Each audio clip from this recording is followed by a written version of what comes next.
It was from the mercy of God that He surrounded every prophet with signs to endorse their credibility that were relevant to their context.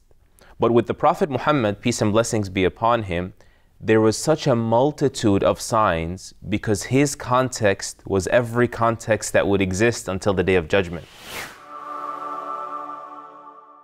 He had to be relevant and noticeable as a true prophet of God for everyone during his time, but also for all of time until the end of time. So for instance, God equipped Moses with 9 signs, some of them to disprove the claims of divinity that the tyrant Pharaoh made, and others were to outdo the sorcerers in their forte, which was magic.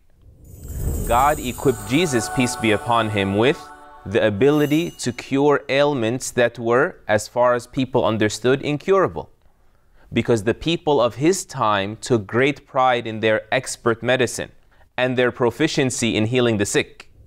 And so the Prophet Muhammad, peace and blessings be upon him, was given such a variety of proofs so that he could be clearly established in every time, place, culture, society, and context.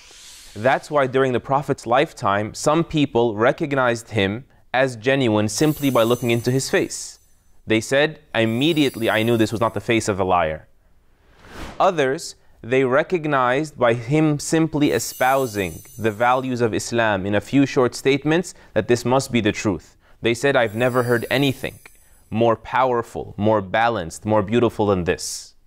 A third group recognized him by virtue of his reputation. For 40 years, he lived amongst his people in Quraysh as As-Sadiq al-Amin. That was his nickname to all, the truthful, the trustworthy. And when he came to them with the message, they said, we've never experienced any lie from you. So it was so obvious to them, as the great scholar Ibn Taymiyyah said, you claiming to be a prophet means you're either the worst liar ever or you're the most truthful person ever. So you should never confuse between those two. A fourth group of people believed in him by virtue of the miracles he performed that were clearly beyond the capacity of anything we know of the natural world. Yet another group of people believed in him by his unmatched accomplishments, what he brought to the world and how he transformed the world in ways we'll explore in this series, inshallah. So by virtue of this variety, it makes no difference whether you are someone who's a nomad working as a shepherd at the foot of the Himalayas, or you are someone who's a neuroscientist in a laboratory somewhere, or whether you're an ivory tower philosopher talking about theories. All of you have a number of pathways to certainty about the Prophet Muhammad sallallahu alaihi wasallam. And these proofs are not subjective. Rather, they are made crystal clear by God for those that are honestly seeking them.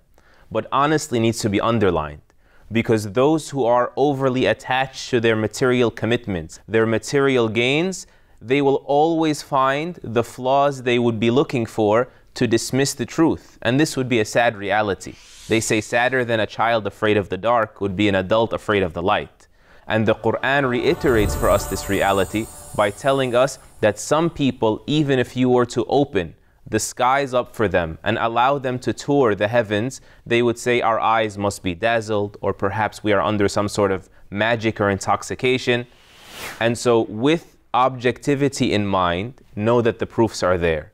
And whether you're scientific or you're philosophical or you're spiritual, you'll find the proofs are there. They are innumerable, beyond counting, the proofs of the Prophet Muhammad being sent as a prophet of God to all of creation.